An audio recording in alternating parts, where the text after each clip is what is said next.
My parents kicked me out after their golden child framed me with fake emails. Years later, karma made them beg for forgiveness and lose it all. I was 18, just about to start college, and suddenly I found myself with nowhere to go. This all happened thanks to CLA, the golden child, who always managed to make me look like I was barely worth anything in comparison. CLA is 4 years older than me, and from the time we were kids, it was clear that she was the favorite. Like, not just a little bit. I mean, my parents were obsessed with her. If she got an A, they'd throw her a freaking parade, but if I got an A, it was like, oh, cool, what's for dinner? You get the idea. So I kind of grew up with the mentality that it didn't matter what I did because Claire would always outshine me. By the time she went off to a top business school, my parents were all over it like she was some sort of prodigy. They paid for everything, her tuition, her apartment, her fancy clothes. Meanwhile, I kept my head down and figured I'd have to do things on my own. So when I got accepted into a reputable college in the UK to study history, I thought maybe, just maybe, I'd get a little bit of support. But nope, that wasn't happening. My parents straight up told me they couldn't afford my tuition, which, okay, I get it, college is expensive. But what really pissed me off was that they didn't even want to co-sign a loan. I wasn't asking them to pay the whole thing, just to help me out so I wouldn't be drowning in debt my whole life. But they refused, and we fought about it a lot. Their reasoning? We already paid for Claire's college. We have to think about our future now. Oh, and they were also planning to start some kind of small business around that time, so apparently all their savings were going into that. I was completely stuck. I didn't want to lose the opportunity to go to this college, but it felt like my parents were just throwing obstacles in my way for no reason. They had no problem spending tons of money on CLA, but when it came to me, suddenly they had to be frugal and responsible. I needed help, and it became pretty obvious that they weren't going to give it to me. So, with no other options, I turned to my Aunt Denise. Now Denise is my dad's older sister, and let me just say she's like the total opposite of my parents. She's a neurosurgeon and honestly way more successful than either of them. But she's also super down to earth. My parents always had this weird tension with her. They'd act all polite at family gatherings, but I could tell they were bitter about how successful she was compared to them. My dad in particular hated feeling like she overshadowed him. I didn't really want to get her involved at first, but I was desperate. I reached out to her one day, asking if she'd be willing to help me with the tuition. She didn't even hesitate. She was like, "Of course I'll help. Why didn't you come to me sooner?" But I was terrified that my dad would find out. If he knew I had gone behind his back to ask for money from his sister, he'd lose his mind. So I begged Denise to keep it a secret. Things were fine for a while after that. I figured I was in the clear. My tuition was covered and I was getting ready to leave for school. That's when Claire decided to ruin everything. To this day, I still don't know how she found out about me asking Aunt Denise for help, but she did. And being CLA, she couldn't just let it go. She had to blow it up into this huge dramatic thing. One night, I came home after hanging out with some friends, and immediately I knew something was off. All my stuff was packed up in boxes. Everything, my clothes, my books, even my bedding.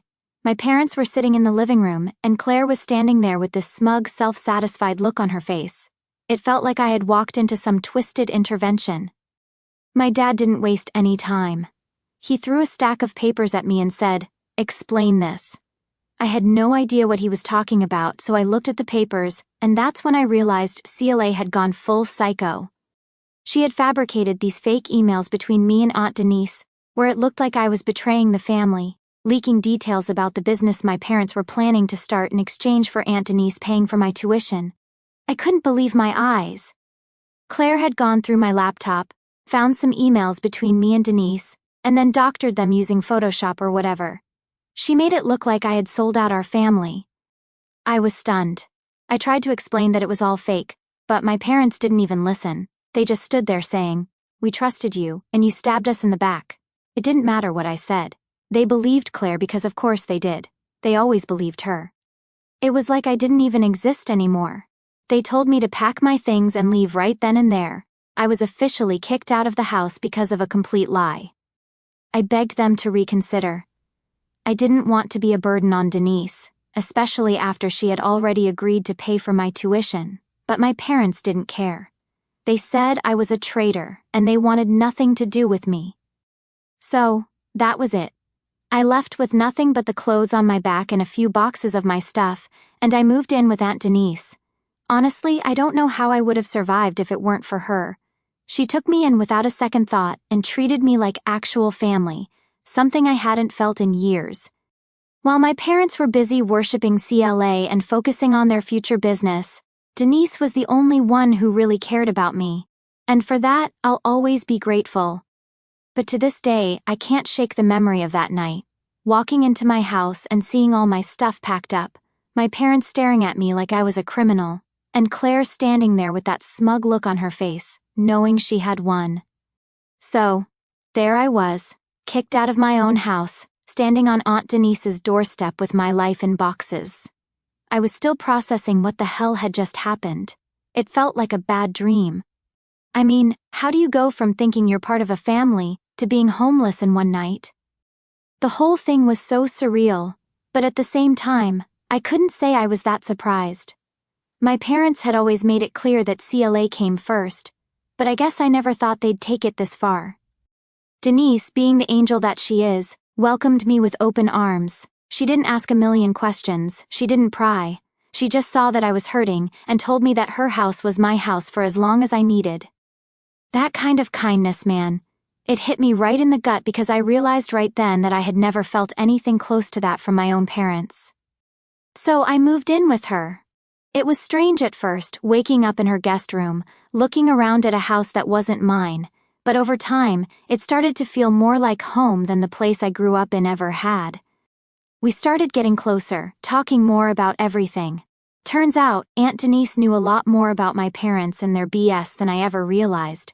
She'd been keeping her distance from them for years, only showing up to family events because she felt obligated.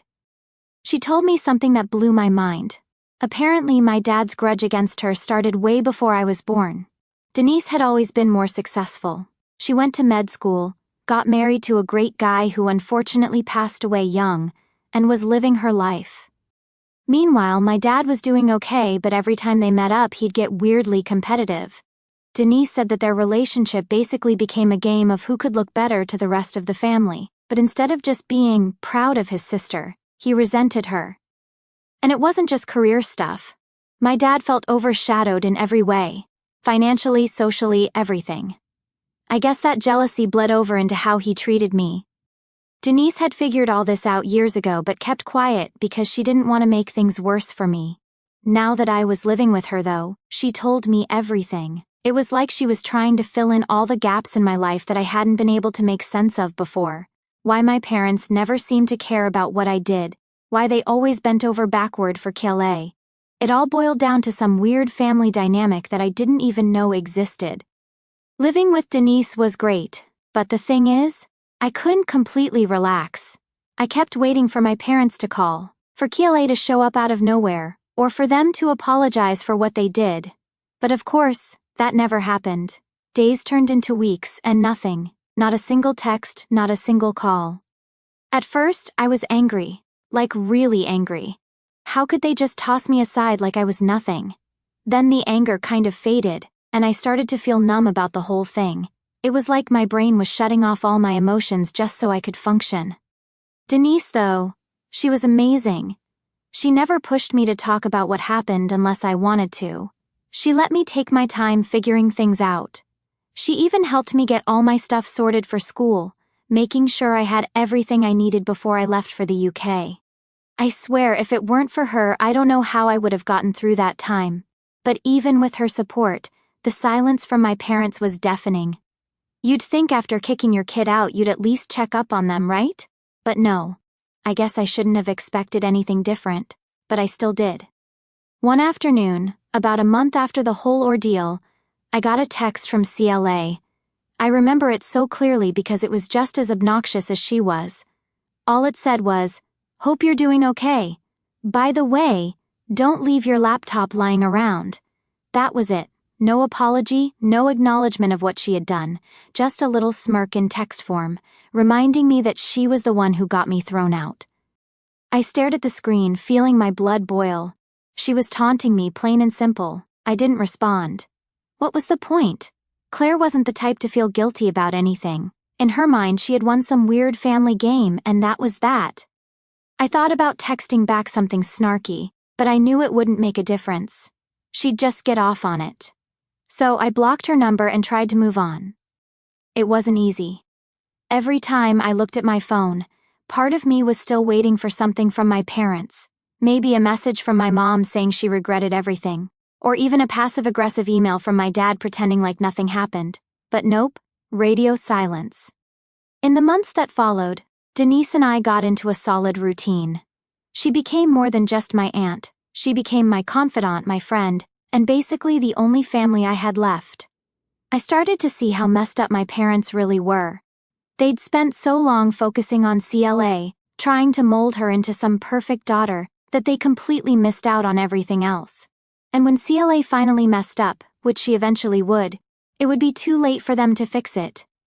Around the time I was getting ready to leave for school, I got another message, this time from my dad. It was short and direct. Good luck in the UK.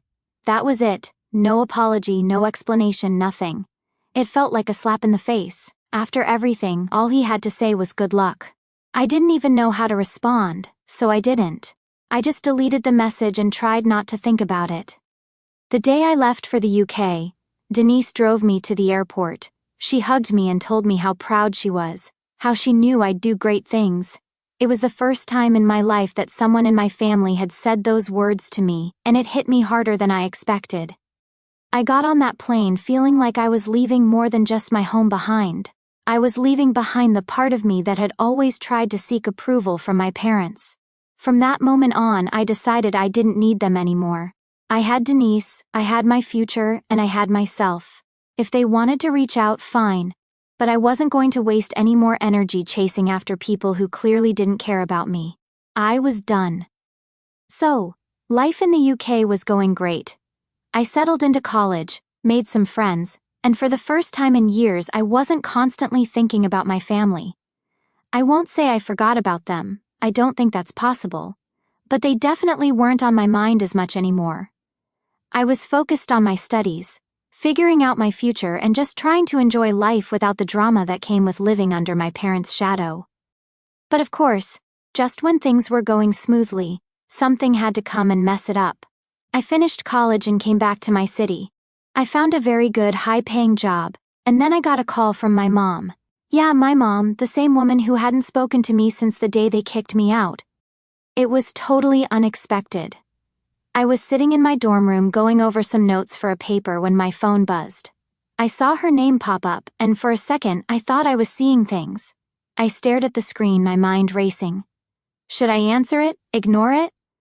After everything that had happened, why would she be calling me now? I let it ring a few more times, and then, against my better judgment, I picked up. Hello, I said, trying to sound calm even though my heart was pounding.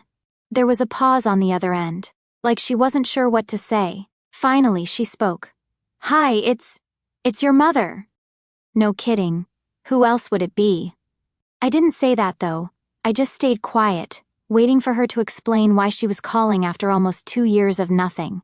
She hesitated again, and then out of nowhere she said, "We need to talk." I couldn't help but scoff. Now she wanted to talk? After everything? It was so typical of her. But even though I was annoyed, a part of me was curious. What could possibly be so important that she was reaching out after all this time? About what? I asked, keeping my tone as neutral as possible. Your father and I. We want to see you, she said, stumbling over her words like she was trying to figure out how to phrase it right. I could already tell where this was going. They didn't actually want to see me because they missed me or felt bad for kicking me out. There was something they needed, and I had a pretty good guess about what it was. I sighed, leaning back in my chair. Why? I asked bluntly. She didn't answer right away, which pretty much confirmed my suspicions. When she finally did speak, her voice was quieter, like she was trying to sound all motherly and concerned. Your dad and I, we've been going through a hard time. Things haven't been easy since the pandemic. There it was, the real reason behind the call. It was exactly what I thought, money problems. I hadn't heard much about their business since I left, but I knew it wasn't doing well. Denise had mentioned something in passing about how their shop wasn't thriving the way they had expected. And with the pandemic, it made sense that they'd be struggling. But I wasn't going to jump in and save them. Not after everything they had done to me. Okay, and? I said, my voice flat. I wasn't about to make this easy for her. Your sister Clare. She's been managing things for us, but... She started, and that's when I cut her off. Let me guess, I said, already knowing where this was headed. CLA screwed it all up. There was a long pause on her end, which was answer enough. Of course CLA had messed it up. I don't know why they were surprised. She was always more interested in looking good than actually doing the hard work. They had put all their faith in her, and now it was backfiring. My mom let out a shaky breath. Things haven't been going as planned, she admitted, and we need help. I laughed. I couldn't help it. After everything, after throwing me out, cutting me off, letting CLA walk all over me, now they wanted my help? The audacity of it all was unreal. Unbelievable, I muttered under my breath. What's so funny? My mom asked, sounding genuinely confused, like she couldn't understand why I wasn't jumping at the chance to swoop in and save the day. You're serious? You actually think I'm going to help you? I said, my voice rising. I could feel the anger bubbling up, all the emotions I'd been pushing down for the past 2 years coming to the surface. Your parents, she said, her voice wavering. We made mistakes, but we need you. I shook my head even though she couldn't see me. You didn't just make mistakes, Mom. You kicked me out of the house. You believed Claire's lies over your own son. You haven't spoken to me in years, and now you need me, and suddenly I'm supposed to drop everything and come running? She was quiet after that. I could tell she didn't know what to say. She probably wasn't used to me standing up for myself like this. Back when I was still living at home, I would have just gone along with whatever they said, hoping it would keep the peace. But not anymore. I had changed, and I wasn't going to let them walk all over me again. Finally, she spoke. But her tone had changed. She wasn't trying to be all soft and caring anymore. Now she sounded irritated, like she couldn't believe I was being so difficult. We're still your family, she said sharply. You owe us at least that much. That was it. That was the final straw. I didn't owe them anything. In fact, they were the ones who owed me an apology for starters, but I wasn't holding my breath on that one. I don't owe you a damn thing, I said, my voice cold. If you need help, go ask Clare. She's your golden child, remember? Without waiting for her to respond, I hung up the phone. My heart was pounding and my hands were shaking, but I felt a strange sense of relief. I had finally said what I needed to say. They could figure out their mess on their own. I wasn't going to be part of it. That night, I called Aunt Denise and told her what happened. She wasn't surprised at all. They've been relying on Clare for years, she said. It was only a matter of time before it all caught up to them. We talked for a while, and by the end of the call, I felt even more certain that I'd made the right decision. My parents had chosen Clare over me, and now they were paying the price. As harsh as it sounded, it wasn't my responsibility to fix their mistakes. For the first time in a long time, I felt free. I didn't need their approval or their acceptance. I had my own life now, and I wasn't about to let them drag me back into their toxic mess. I had done my part by surviving their betrayal. Now it was their turn to deal with the consequences. I thought I was done with all the family drama after that phone call with my mom. Honestly, I felt pretty good about how things went. I'd finally stood up for myself and made it clear that I wasn't going to be their safety net. I figured they'd just give up and go back to depending on Clare. But I underestimated my sister's ability to stir the pot, because of course Clare wasn't going to let me get away that easily. It was about 2 weeks after the call with my mom when something weird happened. I was having a pretty normal Saturday afternoon, just cleaning up around my place, when I heard a knock on the door. Now, I don't really get visitors. I live alone, and most of my friends know to text before they come over, so I was a little confused. I peeked through the peephole. And guess who was standing outside? Yep, Clare. For a second, I thought maybe I was seeing things. Like, what was she doing here? She hadn't spoken to me in years except for that one stupid text about my laptop, and now she was just showing up at my door like everything was fine. My gut reaction was to just ignore her, but I knew Claire well enough to know that she wouldn't leave until she got what she wanted. I opened the door, and before I could even say anything, she smiled like we were best friends or something. "Hey," she said, all bubbly and fake, "it's been a while." I just stared at her for a second, completely caught off guard. Yeah, it has. What are you doing here, CLA? She looked at me with this overly sweet expression, like she thought she could charm her way into my good graces. "I wanted to talk," she said, tilting her head slightly. "Can I come in?" I crossed my arms, not moving from the doorway. "About what?" I asked, keeping my voice as neutral as possible. Her smile faltered for a second, but she recovered quickly. "Come on, can we just talk inside? It's important." I should have said no. I should have just told her to leave right then and there, but my curiosity got the better of me. I stepped aside and let her in, though I didn't bother making her feel welcome. I didn't offer her a seat, and I didn't ask if she wanted anything to drink.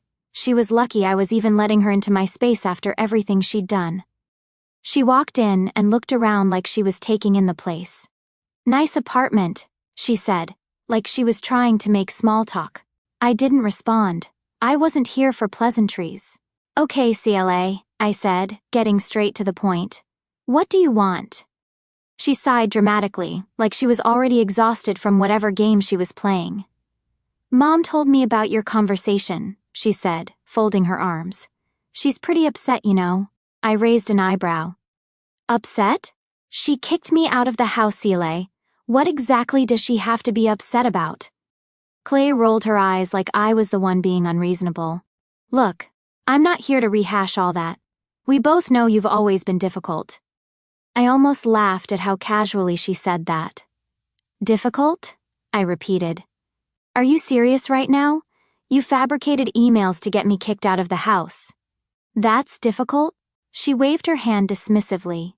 "That's ancient history. I came here because I want to make things right." I blinked, unsure if I'd heard her correctly. "You want to make things right?" I asked, skepticism dripping from every word. "Yeah," she said, nodding like this was the most reasonable thing in the world. "I know things got complicated with the family, and maybe I overreacted back then, but I think it's time to put all that behind us." I couldn't believe what I was hearing. "You think you overreacted?" I said, struggling to keep my voice even. "CLA, you destroyed my relationship with our parents. You lied about me, manipulated them, and now you're standing here like none of that matters anymore?" Her smile faded a little, and I could see that she was getting frustrated. "I didn't come here to argue, okay? I came because I need your help." There it was. The real reason she was standing in my apartment.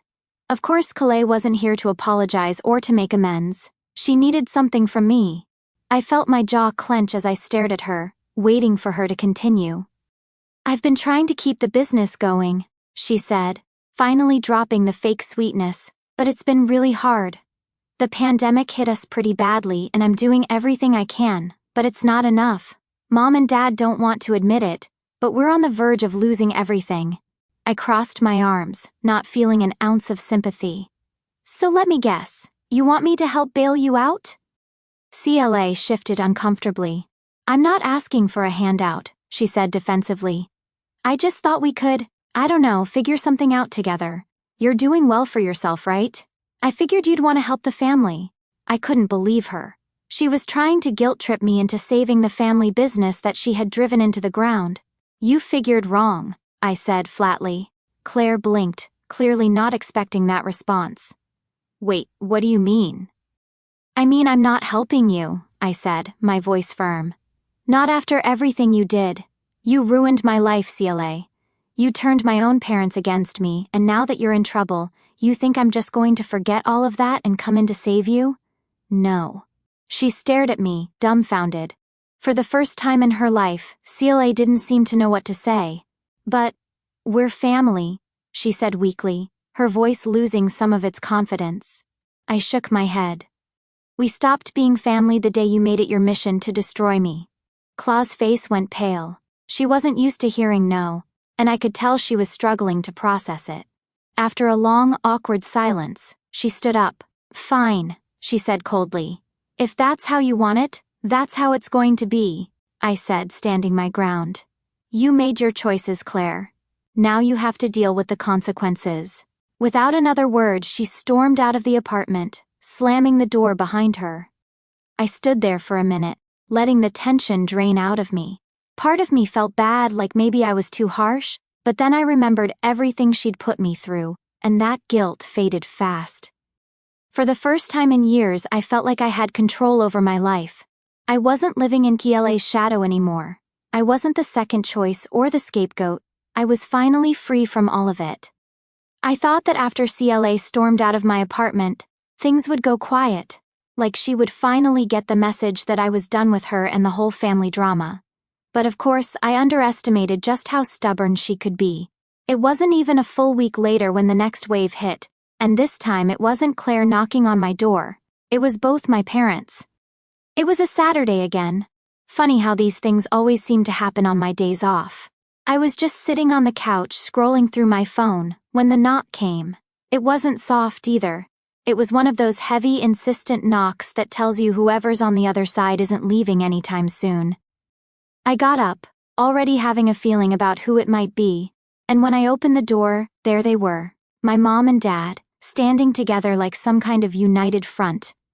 My dad looked uncomfortable, like he didn't really want to be there, but my mom, she had that look in her eye, the one that said she was determined to fix whatever mess had been made, even if it meant bulldozing her way through. I sighed, leaning against the doorframe.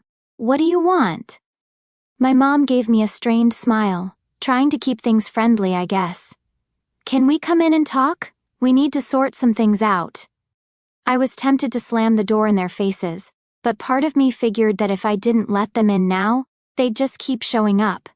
So, with an exaggerated sigh, I stepped aside and let them in. They walked in, glancing around the place like they were expecting something more than a basic apartment. My dad stayed quiet, but my mom went straight for the couch, sitting down and patting the seat next to her like I was some little kid she was trying to console. I'll stand, I said flatly, crossing my arms. All right, she said with a tight smile. Look, we know things have been difficult between us. Difficult? I repeated, raising an eyebrow. That's what you're calling it? My dad finally spoke up, his voice low and gruff. We didn't come here to argue. Then what did you come here for? I asked, not even bothering to hide my frustration. Because I'm pretty sure we've already been over everything. Claire tried, you tried, and I made myself clear. I'm not helping. My mom's smile wavered a little. She probably wasn't used to me talking back like this. That's not why we're here, she said, leaning forward slightly. We're here because we want to apologize. I almost laughed. Apologize? For what exactly? Kicking me out, believing Claire's lies? Or was it that you didn't even bother checking in on me for 2 years? My mom's face tightened, and my dad shifted uncomfortably, looking like he wanted to be anywhere but here. It was clear they weren't expecting me to throw it back in their faces like that. We know we made mistakes, my mom said, her voice quieter now. But we're family, and family has to stick together. I could feel my patience wearing thin. This was just more of the same. Every time something went wrong, they'd pull out the family card like it was supposed to erase everything that happened. But I wasn't falling for it this time. You guys are only here because you need something from me, I said bluntly. If things hadn't gone south with the business, I wouldn't even be hearing from you. Let's not pretend this is about family. There was a moment of silence, and then my dad finally spoke up, his voice rough but more honest than anything I'd heard from him in years. You're right. That caught me off guard. I blinked, staring at him.